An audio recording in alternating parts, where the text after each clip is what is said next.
نحمده ونصلي ونسلم على رسوله النبي الكريم أما بعد فأعوذ بالله السميع العليم من الشيطان اللعين الرجيم بسم الله الرحمن الرحيم يا أيها النبي إنا أرسلناك شاهدا ومبشرا ونذيرا صدق الله العلي العظيم وصدق رسوله النبي الكريم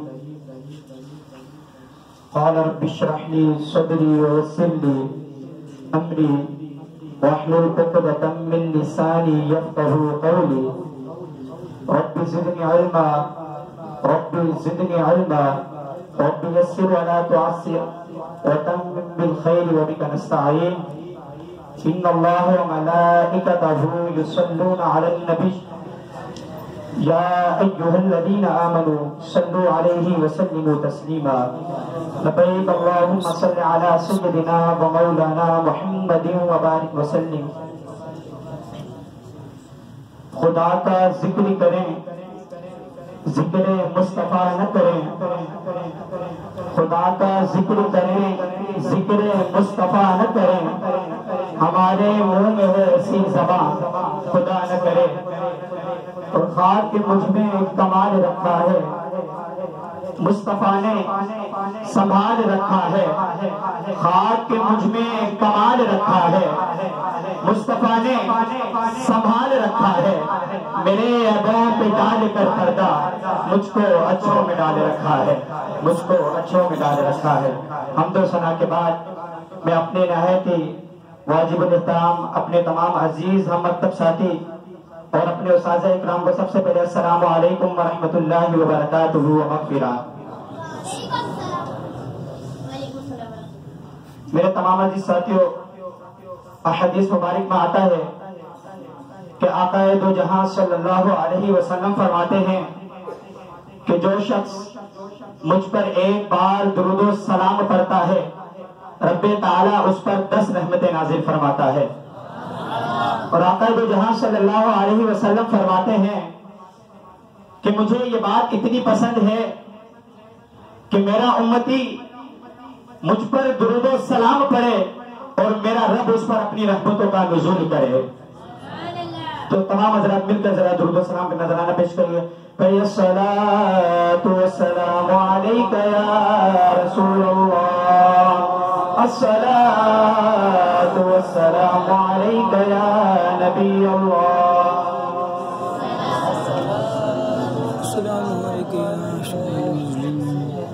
میرے تمام عزیز ساتھیوں، میں رب تعالیٰ کا شکر گزار بندہ ہوں کہ اللہ تبارک و تعالیٰ نے اس عاجز بندے کو اپنے پیارے حبیب محمد مصطفیٰ احمد مجتبیٰ صلی اللہ علیہ وسلم کی اس بات محفل میں حاضری دینے کی توفیق و رفیق عطا فرمائی. میرے تمام عزیز ساتھیوں، آج کا میرا موضوع علم غیب کے اوپر ہے کہ جیسا کہ میں نے آپ لوگوں کے سامنے ایک آیت مبارکہ پڑھنے کا شرف حاصل کیا کہ جس میں رب تعالیٰ فرماتا ہے یا ایھا النبی انا ارسلناک شاہدا ومبشرا ونذیرا، اے غیب کی خبریں بتانے والے نبی، بے شک ہم نے تمہیں بھیجا حاضر و ناظر، خوشخبری دینے والا اور ڈر سنانے والا بنا کر. کہ رب تعالیٰ نے اپنے محبوب کو وہ نگاہ نور عطا کی کہ اقبال کہتا ہے کہ فروغت صبح و اثار و ظہور چشمے تو دینندائے ما فی الصدور. کہ علامہ اقبال کہتا ہے کہ آقا علیہ الصلوۃ والسلام تو سینوں کے اندر چھپے راز بھی جانتے ہیں. کہہ دیجئے سبحان اللہ. آقا علیہ الصلوۃ والسلام تو سینوں کے اندر چھپے راز بھی جانتے ہیں. کہ مجلس رسول لگی ہے، عاشقان رسول کا مجمع ہے، اور ایک صحابی اکرام جن کا نام حضرت وابصہ بن معبد رضی اللہ تعالی عنہ تھا، وہ آتے ہیں اور مجلس میں بیٹھ جاتے ہیں. آقا علیہ الصلوۃ والسلام انہیں دیکھتے ہیں اور فرماتے ہیں اذنو یا وابصہ، وابصہ دور بیٹھے ہو قریب آ جاؤ. حضرت وابصہ اٹھتے ہیں اور قریب ہو جاتے ہیں. آقا علیہ الصلوۃ والسلام پھر فرماتے ہیں اذنو یا وابصہ، وابصہ دور بیٹھے ہو قریب آ جاؤ۔ حضرت وابصہ اٹھتے ہیں اور قریب ہو جاتے ہیں۔ آقا علیہ الصلوۃ والسلام پھر فرماتے ہیں وابصہ دور بیٹھے ہو قریب آ جاؤ۔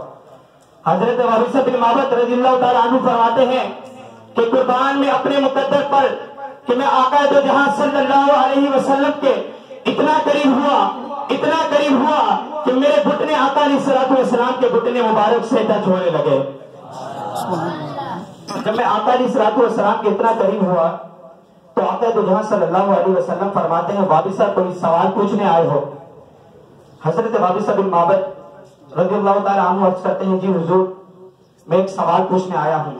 تو قربان جاؤں رب تعالیٰ نے فرمایا نا یا ایھا النبی ایک غیب کی خبریں بتانے والے، تو اللہ کے نبی نے بھی فرما دیا وابصہ تم سوال پوچھو گے یا میں بتاؤں کہ تم کیا پوچھنے آئے ہو؟ کہہ دیجیے سبحان اللہ۔ آقا علیہ الصلوۃ والسلام فرماتے ہیں میں بتاؤں کہ تم کیا پوچھنے آئے ہو یا تم خود بتاؤ گے کہ میں کیا پوچھنے آیا ہوں؟ شاعر کا خوب عرض کرتے ہیں ڈٹھے برق قرآن دے پھول سارے تیرے جائے نہیں کوئی ہور ڈٹھا، ڈٹھے برق قرآن دے پھول سارے تیرے جائے نہیں کوئی ہور ڈٹھا، تیری شاندہ کرے مقابلہ جرا انہوں عاشقہ اصلی چور بٹھا، کوئی نور آکھے کوئی بشر آکھے، کوئی نور آکھے کوئی بشر آکھے، اے وہ پیدا رات دی شور بٹھا اللہ بالیا گل مکا دیتی تسا ہور بٹھا اسا ہور بٹھا تسا ہور بٹھا اسا ہور بٹھا۔ ارے تم نے اماں حلیمہ کی بکریوں کے پیچھے پیچھے تو دیکھا ہے پر سدرۃ المنتہا پر حضرت جبریل کے آگے آگے نہیں دیکھا۔ کہ شاعر کہتے ہیں کہ حدود تعین سدرہ حضور جانتے ہیں، کہاں ہے عرش معلیٰ حضور جانتے ہیں، اور کہا جبریل نے سدرہ تک میری رسائی ہے۔ یہاں سے آگے کا رستہ حضور جانتے ہیں، یہاں سے آگے کا رستہ حضور جانتے ہیں۔ آقا علیہ الصلوۃ والسلام نے فرمایا وابصہ تم پوچھو گے یا میں بتاؤں؟ حضرت وابصہ عرض کرتے ہیں یا رسول اللہ اگر آپ بتا دیں تو کمال ہو جائے۔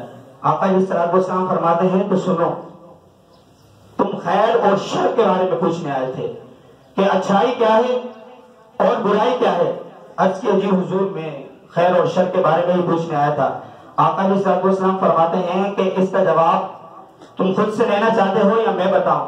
حضرت وابصہ عرض کرتے ہیں یا رسول اللہ اگر جواب آتا تو سوال بنتا بھی کیوں؟ فضاوا علی صدرہ فقال استفت من قلبی۔ آقا علیہ الصلوۃ والسلام اپنی 3 انگلیاں مبارک جوڑتے ہیں اور حضرت وابصہ کی دل والی جگہ پر مارتے ہیں اور فرماتے ہیں کہ یہ جو اندر مفتی بیٹھا ہے اسی سے پوچھ لو۔ کہ آقا علیہ الصلوۃ والسلام فرماتے ہیں شفاعتی لأہل القبائل من امتی، کہ میں اپنی امت کے بڑے سے بڑے گنہگار کی شفاعت کروں گا۔ تو ایک شخص تھا تو اس نے کہا کہ جس کا مقدمہ وہ شخص کیسے ہار سکتا ہے کہ جس کے وکیل آقا علیہ الصلوۃ والسلام ہو۔ تو قریب ایک بزرگ بیٹھے تھے، انہوں نے کہا کہ اس جملے کو اس طرح نہ کہو، کیونکہ وکیل کے معنی ہوتے ہیں ایڈوکیٹ یعنی نگہبان۔ آقا علیہ الصلوۃ والسلام تو ہمارے نگہبان ہیں ہی، لیکن ہماری وکالت نہیں بلکہ ہماری شفاعت کریں گے۔ کہ وکیل کہتا ہے کہ میرا یہ موکل بے گناہ ہے، اس نے جرم نہیں کیا لہذا اس کو بخشا جائے، لیکن آقا علیہ الصلوۃ والسلام فرماتے ہیں کہ میرے اس امتی نے گناہ بھی کیا ہے، یہ گناہ گار بھی ہے، سیاہ کار بھی ہے، لہذا اس کو بخشا جائے اور میرا آنا دیکھا جائے۔